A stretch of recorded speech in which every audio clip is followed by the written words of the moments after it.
Computer.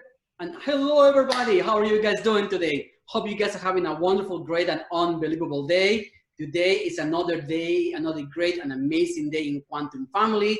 We are blessed to have Gloria Aura with us. She is a wonderful, great, and amazing singer, dancer, performer, super talented. Everybody should be listening to her.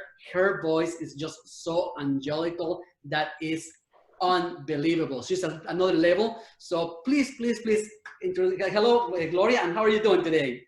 Hi, I'm so happy to be here. I want to apologize in advance to your audience because my English, I haven't practiced in a while, so I'm gonna try to do my best, but I apologize if I commit any mistakes in grammar and that stuff because you have to practice a lot.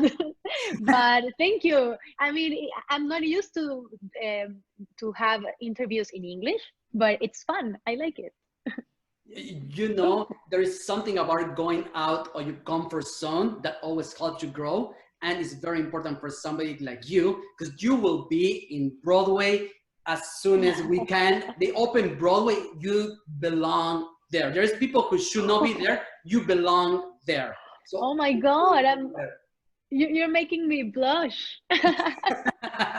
But I thank you for that. I would love to be in Broadway someday. A lot of Mexican fellow singers and actors from Mexico, they've been having opportunities now in Broadway. So why not? definitely, you totally can pull it off. Well, also let me take a minute to introduce Diane Peñalosa, who is a writer. She wrote not one, two, but three books about motherhood, Los Superpoderes de Mamá. Amazing book.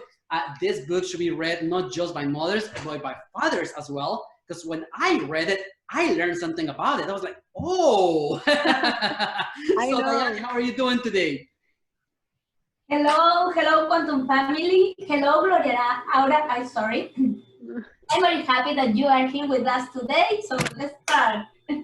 Yay. Thank you for the invitation. I'm very honored. Awesome. Okay, and we also have with us Debbie DiMaggio. Debbie DiMaggio is a real estate professional and she has written several books.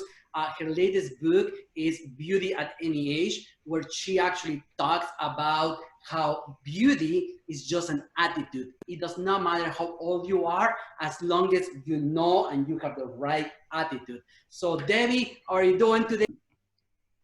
Welcome, Gloria. Thank you so much for joining us. It's just, I've heard so much about. Hi, Debbie. Nice to meet you. Debbie is going to ask you, and her first question is going to be, can you tell us a bit more about yourself, how you got to where you are today as an influencer, as a role model? Wow. Well, oh my God, it's so funny that I've been called influencer and role model and all that because it's like overwhelming. But I know that there's a lot of people that follow me on my Instagram and my YouTube channel because they want to be someday in musicals or in theater, and I know that I give some advice there that people are taking. So I take that as a very high responsibility to communicate things that can help people to do what they love and to do whatever they want to do, but do it with all their passion. So I am very proud that people are watching this stuff that I am putting on these social networks, and it's working for people. People write me all the time about how good has been for them to see my YouTube videos because I have tutorials and stuff that that can help people. And for me to be here in social media and all that stuff, because my siblings, I have little siblings that they work every day in YouTube channel. I have a lot of brothers and sisters, and they all do content for digital media. And I was very inspired by them. I've been in this career as a singer and as an actress since I was a little child. But I was encouraged to do it in social media and to show people how I do it and all my experiences, because I saw my brothers and sisters doing it and doing it with all their passion, and they are very successful there. So I thought, why not me? I'm not a teenager to be like in TikTok dancing and all that, but I could I could share my experiences as an actress, and that could help people that want to start a career and they don't know a lot of stuff that I already know, and I can share with them. Well, awesome. That sounds great. So Diane, please go ahead. Okay, Gloria Aura. At present time, I am in Spain. Ah. However, all my childhood I lived in Mexico. And I remember seeing you on the TV Azteca in La Hora de los Chavos. Yes. La Hora de los Chavos. Can you share with us how the idea of that you participate in that program was born, and what memories do you have of that time in your life? Oh my God, I have the best memories because that show changed my life forever. And the idea, it's a funny story because my mom was the producer of the show. And you know, old people, when you work with your parents in a show, and in that position that my mom was the producer and I was in the show, it's too easy to say, okay, because she's the daughter of the producer, she's in the show, right? But funny story, the show was an idea that was born in my house with me and my cousin. So my cousin and I used to play in the living room to do these impressions of other celebrities and to do choreographies and dances and singing and all this that was about this show. It was me and my cousin creating that in the living room of my house, and my mom was a witness of that, and she said, you know, this is good. I'm gonna pitch this to TV network because I think this could be a show for kids, and it could be really fun. So my mom took the idea and pitched it to TV Azteca, and we got a show. I mean, it was very bizarre because it was an idea that came out of our playgrounds, and like we were like just playing around and enjoying our childhood like that, because my mom is it's an actress and a producer, and my dad is a musician and a producer too. So that is what I saw since I was a child. So I used to play to do that. I mean, as a, you know, something to just have fun, and it became a show. So that's why my mom was a producer and I was in the show, because I created the show with her, and I was 11 years old, and it was 2 years on the air every day, and we didn't know at the time, because at the time we didn't have internet, that we were that successful in the time, because we used to live in that studio that where we were doing the show, and we had no contact with anything else, so we didn't know the impact until it finished and we started doing live shows, and we had theaters packed with kids that they were crazy about us, and we were like, what? We didn't understand what was going on at the time. And one day I opened a door of an office, and like a sea of letters, like physical letters, like running. I ran into all that mountain of letters of kids of all Latin America that wrote to the show because they liked it, but I just didn't realize that till the end of the show. So it was very bizarre, and it was a very I mean, I was 11 years old, and I was in that teen age that all these changes were happening. So I had like my first boyfriend there.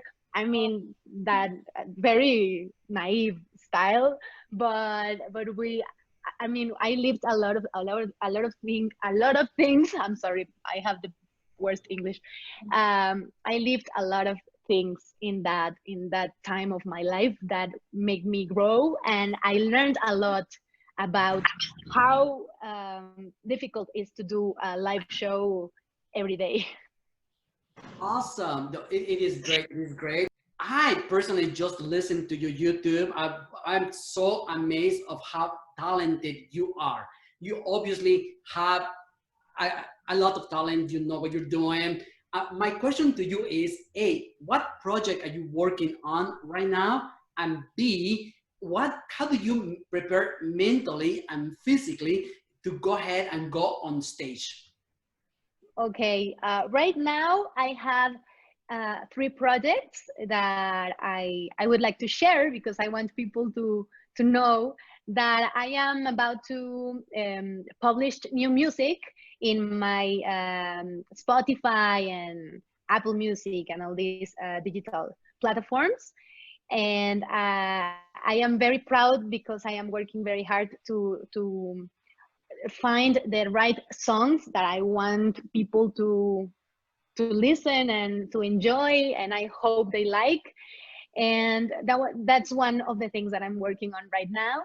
And the other thing is that in about 2 weeks I start a new soap opera that I've been playing, a very very beautiful role that I am preparing to to play the best way I can, because it's a deep topic that it's gonna be hard for me to play, but I like to be out of my comfort zone, as you said at the beginning. And I'm very very happy that I'm starting this new project. It's a soap opera with a lot of characters, but I love my character because it's funny, and at the same time it has a very deep and difficult story, and she struggles a lot. So I love that, and I start that in 2 weeks, and I'll be busy with that till next year. So it's gonna be a lot of fun and a lot of work too. And the other one, and this is a very, I mean, I love it as a baby because I think it's my baby. And I mean, it's something that I created from scratch with a friend. One of my best friends is a very talented actor and writer. So he came to me and showed me what he had written, and I liked it a lot. It's like a sitcom, but in a like micro series. It's not the episodes last like 8 minutes. Oh, They're really really tiny episodes, but it's very funny. It's like a tiny sitcom that you can watch while you're in the line for the bank, or while you're waiting for something, or while you're in the bathroom. I mean, it's really really fast to watch, but it is a fiction that you can follow. I mean, the characters, they have a lot of adventures and stuff that it's going on in their lives.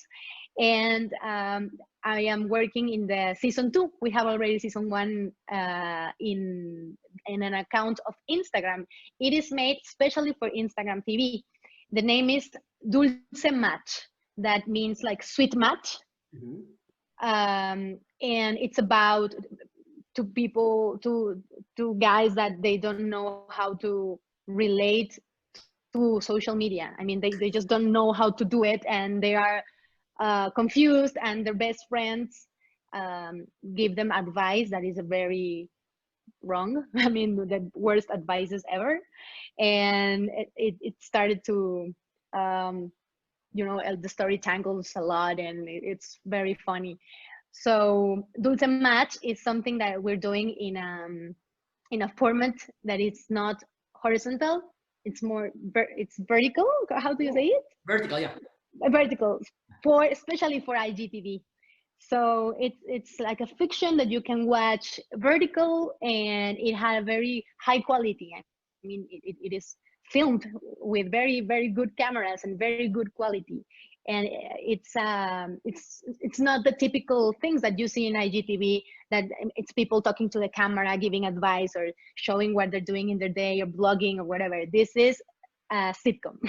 So I'm very proud because it's something that I am producing and acting and editing, and I'm doing a lot of things in that, and it's something that it makes me very proud. Okay, I'm just going to say that it's not the first time that you innovate, you know, you have a vision for TV. You just shared with us how did you create your first TV show, okay? It was just in here, and now you have the same feeling coming through the camera. The fact that you're already thinking in IGTV is amazing to me because that tells me that as you have shown again, okay, you are ahead of your time. Somebody so young and you are already ahead and thinking. So my respects. I really, Thank really you. know that you are born to do this, obviously, okay? Our next question is for Debbie. Debbie DiMaggio. Are you there? Can you hear me or would you like me to ask it for you? All right, I'll ask it for you. Okay.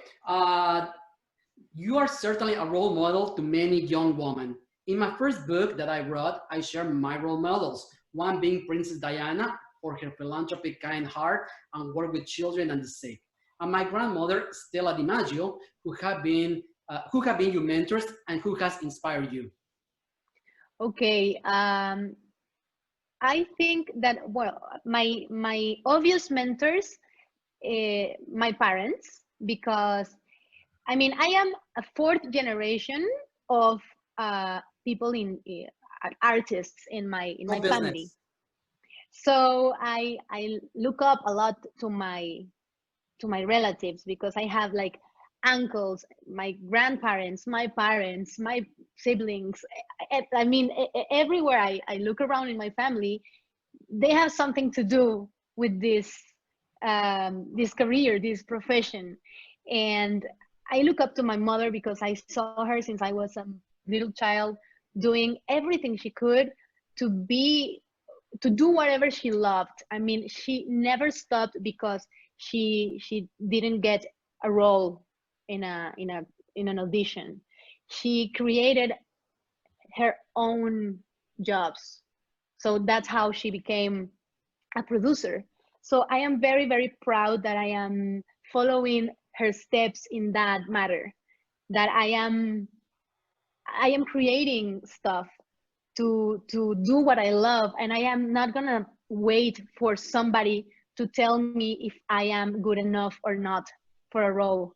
I'm gonna do it because I know that I don't know if I'm the best, but I know I'm good, and I know that I can create stuff not only for me, for other people that want to act and they want to create with me. There's a lot of people waiting for a chance, and I learned from my mom that we don't have to wait for a chance, we have to create our own chances.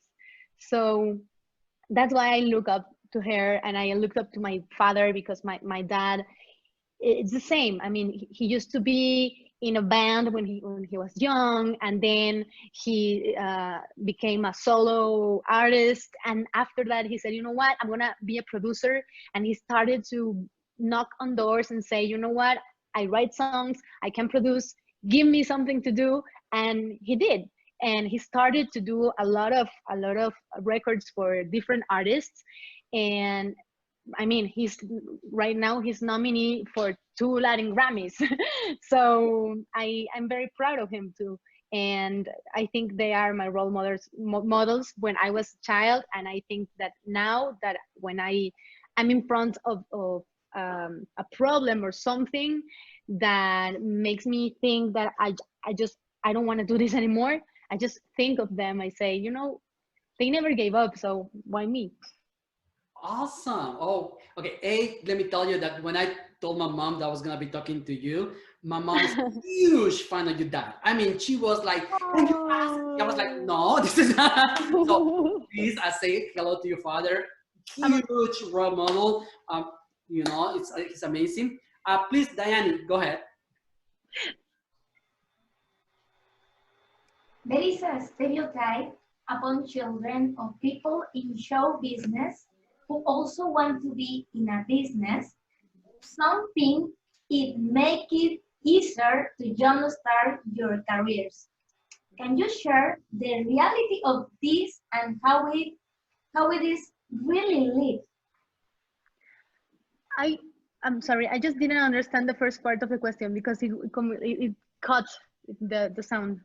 She's Can you? asking about the stereotypes of being the daughter of famous parents. Ah, okay, okay, yeah, I get that. You know, it's very. I mean, I have a very easy answer for that.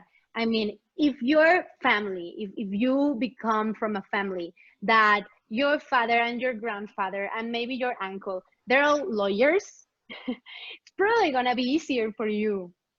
First, because you're gonna be familiar with the language and you always listen to your parents talking about work, so it's something common and something that you already you feel familiar with, so it's very very you know, probably it's I don't know how do you say that. I mean, it's logical that Very maybe you're likely. gonna exactly, it's likely that you're gonna choose that career because it's what you eat every day in your house. But when it's something related to this career, the acting career, the singing career, people think that it is like, but if you're lucky, you're gonna make it, or if you have a contact with important people, you're gonna make it. And I'm gonna tell you the truth. I know people that it's true that they're in a place that maybe they don't deserve, but they're there because their parents or somebody decided to put you there. It's true that it happens sometimes, but in my case, I wish, I had that power in my family that they could say, you know, I want my daughter in that show. Just give her the job. Oh my God, I would be so happy. But it's not my case, and I saw them struggle. I saw my parents struggle a lot. So for me, it wasn't any easier. I mean, I had to do long lines to at the audition for musicals. I had to go to auditions almost every day to get roles, and it's new people. I mean, the casting directors right now, they're young people that they don't even know who my parents were or are. So for me, it's like, I mean, I know a lot of people in this career that they admire and respect a lot my parents, and that's very nice because they let me know. But that doesn't mean that that's the reason that they gave me a part or a role or anything. So it's not my case. I mean, I know a lot of people had advantage or have taken advantage of having famous parents, but it wasn't my case at all. Just when I was little, when I had this opportunity in La Hora de los Chavos, my mom was the producer, but it was fair because I created the show with her. So it was only fair. That is only fair. Okay, I have a question for you. I personally wrote a book myself about what I learned when I battled cancer, you know, and I wrote it because I'm a cancer survivor. And one of the things that helped me a lot, it was definitely energy. I noticed a lot Yes. about energy. I start working with the energy and all this good stuff. Now, Mm-hmm. seeing you are somebody who just project energy. I see you like I say, I put you on TV and you demand energy. There is something about you that is all energy. So my question to you is, how do you do to raise your energy? How do you do this to work with that so much energy? You know, I don't know. I think I was at the beginning I was taught because I know when you're in camera that you need to project mostly positive energy. Mhm. I like to project that. And at the beginning I was taught. I mean, my mom used to be my manager when I was little. After I grew up and I became an adult, I started to fly alone. But at the beginning of my career, my mom was really close to me. So she used to tell me that I had to be, um, you know, a person that you want to see.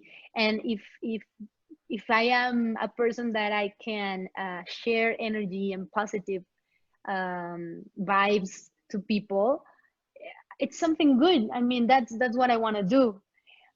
I know we aren't happy all the time, and we have bad days. But anyway, I don't want to share that. I mean, now with social media, it's more common to share more real things about your day or whatever. But I always try to show my best face to people, not only in camera or in social media. If you talk to me any way in street or whatever, I mostly a smiley person, and I am very energetic, and I try always to be smiling and laughing and having fun. uh, I think it's my personality, but it's something that I learned as a little girl, that it's better to show that to people, not because it's fake, because I really do a work and inside work to change my day. If I am having a bad day, I really try to change that for real. I mean, if I'm smiling and I am a person that I have this energy, it is real. It is happening inside of me. But if I'm having a bad day, I really work to change that. And I think it's my personality. But uh, I have a funny story of this, because the director of the acting school that I went, where I studied, I remember one time he calls me to his office, and I was like, "Oh my God, the director wanted to talk to me." I don't know what I did, but I was like really scared. And I got into his office, and he talked to me about how, I mean, you have to stop smiling. He said to me that. What? He said to me that, I mean, stop smiling. You're all the time smiling to people and being this uh, fairy tale person. I mean, you're in acting school. I need to see other emotions. And he was talking about my day, my everyday, not in the scenes or the exercises that we did, because obviously if I had to cry, I cried. But he said that I had a personality that I was very smiley, and I had to change that. So I don't know, maybe some people understands that as my personality. Some people maybe think that it's a little too much, but I like being like this. You touch on something very, very real, which is you are you. And that is it. You are happy, and the real happiness is the one that actually shows, the one that projects. And that's what you do. You are happy from the inside out. And I think that's something that I do admire about you. You, Thank you you. explore it. Anyway, Diane, please go ahead with your next question. Okay. Gloria Aura, have you ever thought of stopping what you are doing? Yes, a lot of times. I had obviously better seasons. I don't know how to do it, but sometimes you have a lot of work and everything's going good, and you feel confident, because I mean you have a job and you're doing what you love, what you love.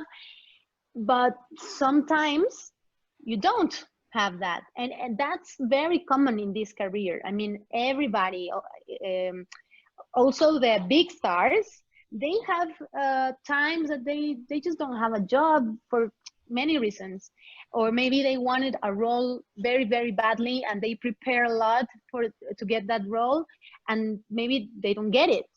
And that, if you're not very strong inside of that, this is your passion and this is what you want to do no matter what, that could makes you wonder if you are in the right path. And it's sometimes it's very hard, because sometimes you think, maybe I'm getting old, maybe I'm getting fat, maybe I'm getting ugly, maybe I'm not good anymore, maybe I need to get back to classes and start from scratch. And what should I do, because I am not getting what I want. And it's all the time that you wonder that. in this career is the problem is that you're selling yourself. You're selling a product, and the product is you.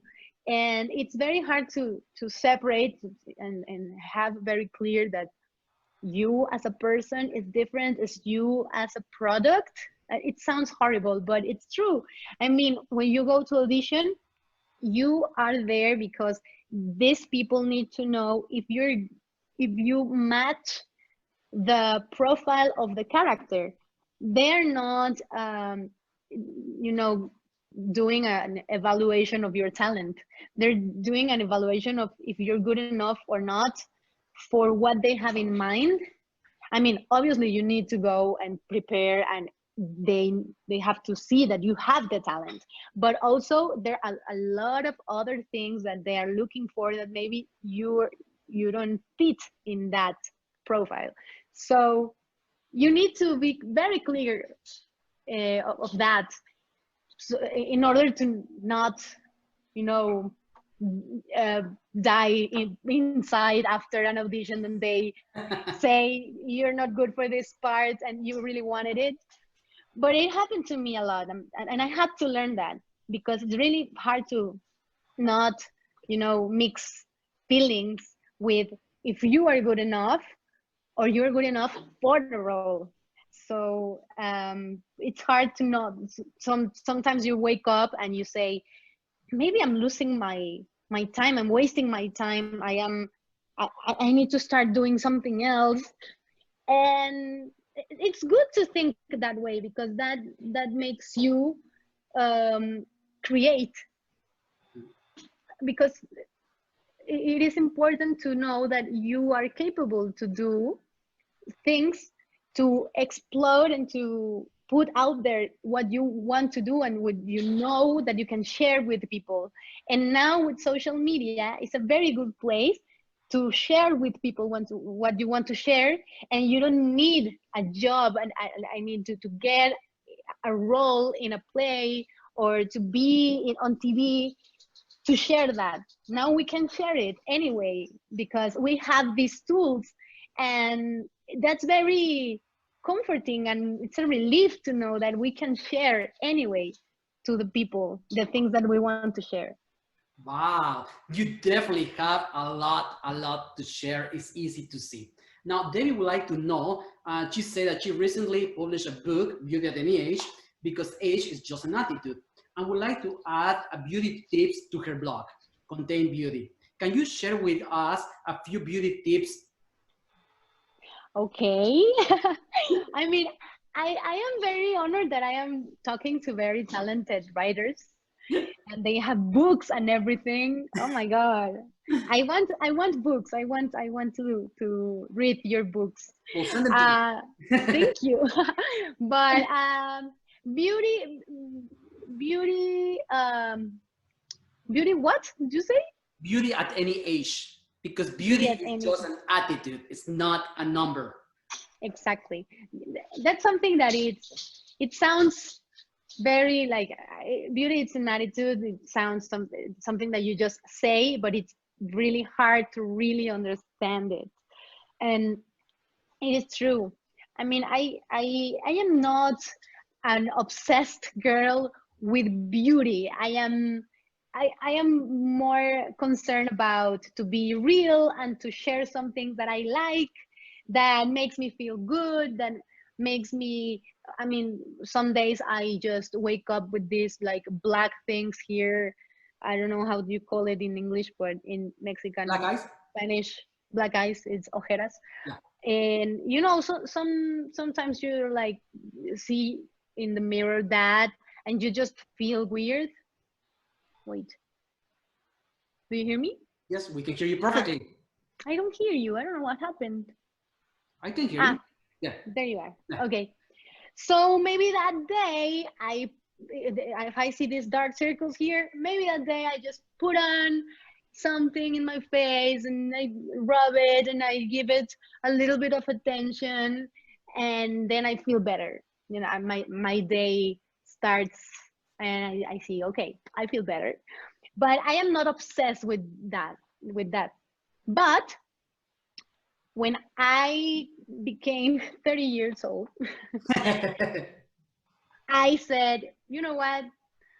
I have to be more concerned about, my skincare and all that and what I eat. And because, I feel better when when I fit in my clothes and when I look at the mirror and I don't see the face all dry and everything. I just feel better. So I try to do these things because I want to feel better and I want to be more confident. And also because I do stuff in front of cameras, and so I just want to give my best face. So that's why I started to take care more of my face and to buy those little expensive things that you need to rub on your face and maybe you feel better, and go and give me manicures that are funny and colorful because I feel prettier and all that. But just because that makes me smile and feel better. It's not about who is the most beautiful girl and I want to be perfect. It's not about that. It's about, to be more confident. And that's what I think about all this, because it just have to makes you feel better, and you have to be aware that it can't become an obsession. You just have to be natural and just makes you smile, make you smile. As soon as it becomes something that makes you struggle and makes you feel that you're not as pretty as somebody else, is just not the right way. I think we have to love ourselves the way we are and just do stuff that makes us feel better. Okay, A, you are 100% correct and right. My whole book, okay, that's exactly what I learned. I learned that the day that I stopped asking for approving from somebody else, okay, and I actually start loving myself, Yeah. understanding myself, was when I actually fall in love with me, and I don't mean this in a bad way, but I mean actually accept myself and who I am, then everything around me changed. It was like magic. It was incredible for me to witness.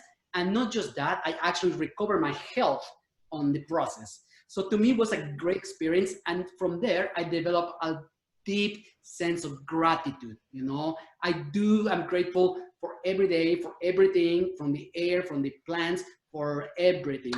And I made it part of my routine. So I'm wondering if somebody like you who has this positive energy has a gratitude routine, something that you do to ground yourself. It's something that I learned recently, because I confess I was a little bit, I wasn't aware of how important it is to be grateful. And I started to read a lot of books that I said, you know what, I need to be more in touch with my inner self. Mhm. And I started to read, and in a lot of books I read about gratitude and how it changes everything. So I started to practice that. I started to be grateful for what I have, and I started to flow more, because I used to be a person that wanted to control everything. I wanted to be in control or whatever was happening around me, and I wanted to manipulate everything in a good way, but I wanted to just twist it around to be the way I wanted, and the way I dreamed about it. And lately I've been practicing something that is really easy, and it's just flow. And if this what you thought it was going to happen and didn't happen, don't don't force it. It's just, it wasn't the time or the place, or it wasn't for you, or something else is going to happen that you don't know already, but it's going to happen. And if this happened, this didn't happen, because that's the way it is. So I started to be more grateful for my present. I started to enjoy it a lot more, and I started to flow. So I became happier because I was, you know, just enjoying whatever it's happening.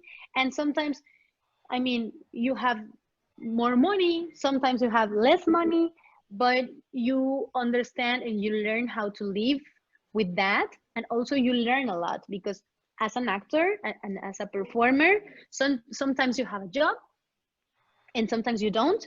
So you learn that when you have a job, you need to be very clever with money because you need to save money for when you don't have a job, and you need to at least have a standard way to live that maybe you can save so you can keep living in the same place at least. I mean, you don't have to move to a cheaper place.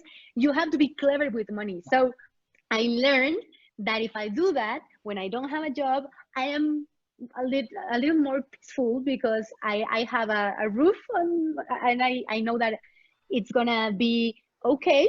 I'm not gonna be on the streets asking for money. I'm gonna be okay, and I can flow more, and I can be sorry, a phone call.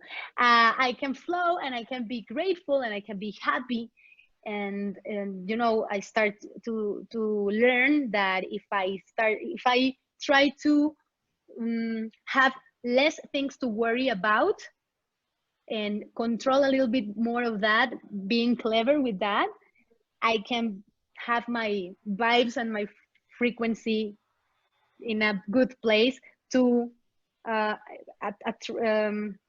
do you say, attract better things that they're vibing in a high level with you.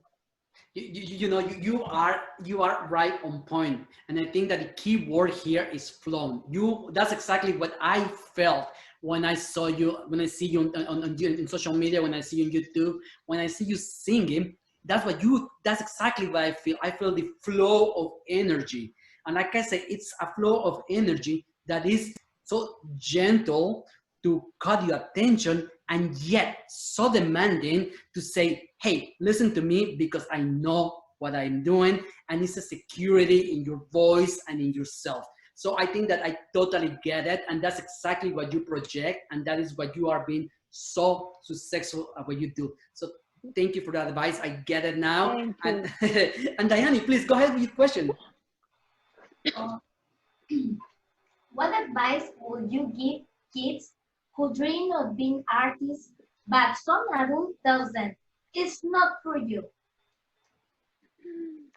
I get that question a lot in my Instagram account. I have a lot of people that write to me. I just read one of those messages like an hour ago. A girl asking me, give me some advice because I don't know how to tell my parents that I want to be an actress. And I get a lot of that of that messages in my Instagram or in my YouTube account, because I share my experiences and I share the real deal. I mean, I don't share just the good stuff. I show the the difficult stuff too. And I get a lot of questions of that. And in my experience, I didn't have that problem because my parents were totally fine that I became an actress and I decided to do this as a main career. But I understand that there's a lot of parents that they are really afraid that their kids want to do this for a living. And I understand because it's not easy. You have to be, as I was saying, you have to be really clever with money, because it's not a job that you go from 9 to 5 and you have that for years and years and years. It's something that it's not continuous. You have to be clever, but it doesn't mean that you can't live or make a living. You obviously can make a living. A lot of artists in the world live daily for this profession. So it's not that crazy that somebody wants to do this for a living. The thing is, sorry. The thing is that it's very difficult to some parents to understand that. And it's not because they're bad persons or something. It's just because they want to make sure that their kids have a future and they have a good future, and don't they don't make mistakes in life, because I mean, parents want to take care of their kids as long as they can. But I mean, it's important, instead of say no, don't do it, I think it's important to be supportive, because it's something that could be very good. I mean, you know, a lot of actors are billionaires. So it is a possibility that you can make a living and actually make it big, but there are few opportunities. You have to be, you know, you have to be very prepared and very talented and very, I'm sorry, and you know, very, I don't know how to say that in Are English. working? Yeah, so just be Concentrate. focused. Focus. Focus on your goals, and I think that's the key. And if I was a parent that my kids say, you know what, I want to be an actor, the first thing that I would do, instead of say no, you can't do that, I would say, okay, but promise me you're gonna take an MBA, or you know, classes with somebody that shows you, and you can learn how to, um, you know, your money, how to manage, administrate your money. I think that's something that it's very important, so they can have a good life. But if you do something that is big, and you get roles that are important, and you can grow in this career, you can make a living and you can be very happy. And I think this world needs more people doing what they love, more than people that they're doing what they need to do to survive. I think this world can be very, very pretty if more people just follow their passions and live and make a living of their passions. Totally agree. I mean, you're totally right on point. Talking about life passions, you know, talking about how important it is to follow your dreams, but to follow your feelings, to know that you have it and that you have something to say. You know, on that note, we recently had Eduardo Capetillo with us, you know, and I love the guy. He's amazing, very, very smart guy. And he actually shared with us how we are, as adults, you know, we are kids who have survived our past, who have survived our childhood, you know. So in my book, I talk a lot about looking into your inner child, to look at the world, you know, through the eyes of the kids. In my case, I have a niece who is 6.5 years old, and I call her every day, and I sit with her and I listen to I have her read me a book, you know, because it's my way to see the world through the eyes of that kid. And that has helped me to be grounded, to understand what's important and when there really is not important, you know? Exactly. Do you have something like that you do connect with your inner child in order to get that strength that you project? Yeah, you know, I am a person that I am really, I like it to be in contact with my inner child.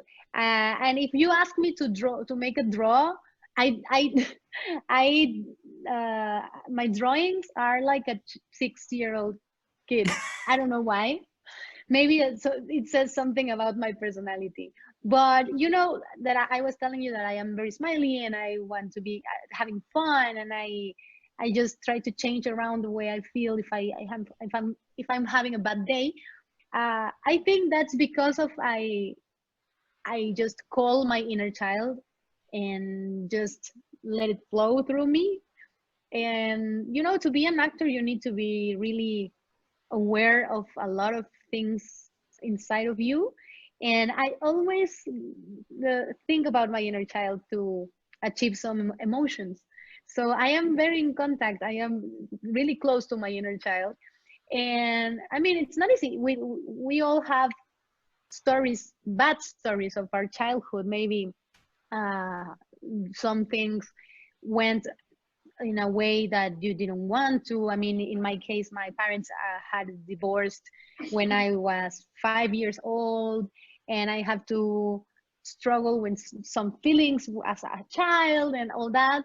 But I was aware of that, and I sometimes I use that emotions in my work, but also I learned how to forgive me and forgive the people around me, because everybody was doing their best. I mean, they obviously they didn't want to hurt me or anything. So I learned to forgive me and forgive the people around me, and just make peace with that, but keep the emotions, because for my job, I can, I can use them sometimes. Of course you can. Wow, you are so talented, and we feel so, so blessed. We are so grateful to have you here with us, to have spent this time with us. And just to close, and we're gonna send you our books, and you're gonna read about the Ho'oponopono, which Diana and I talk about this in our books. And it's a technique where you just love, forgive, forget, thank you, I love you, I'm sorry, please forgive me. And you just go ahead and go cleaning your energy and your aura. And I think that that's something that everybody should be using. So anyway, how can our English followers find you, in social media, whether channels? How can we find you so we can all follow you? And please follow Gloria. You guys have no idea how amazing she is. She's not just this kind person you're seeing here. She's talented. She seems like an angel. So how can we find you on social media? Thank you very much. It's easy. It's just my name, Gloria Aura, all together. Gloria Aura, at Gloria Aura, in all social media, in Facebook, in Instagram, in Twitter, YouTube channel, everywhere. It's just at Gloria Aura, all together. And that's it. I hope you enjoy and you like my publications. And if you speak Spanish and want to see a micro sitcom, you can go ahead and follow at Dulce Match. That is the series that I am working on right now, and maybe you can enjoy it and maybe recommend it to other people that speak Spanish and want to enjoy this series too. And I'm really glad that we had this conversation. I am very grateful for the invitation. Very, very nice to meet you, Javier, Diani. Thank you. And I hope my English wasn't that bad. I was doing my best, but it's very interesting and actually very fun to have an interview in English. There you go. Practice makes the master, and you need to practice, because girl, I'm gonna see you in Broadway, and yes. trust me on that one. I mean, there is a new thing coming up with here, and you are talented. Thank you very much, and we're blessed to have you. Thank you very much.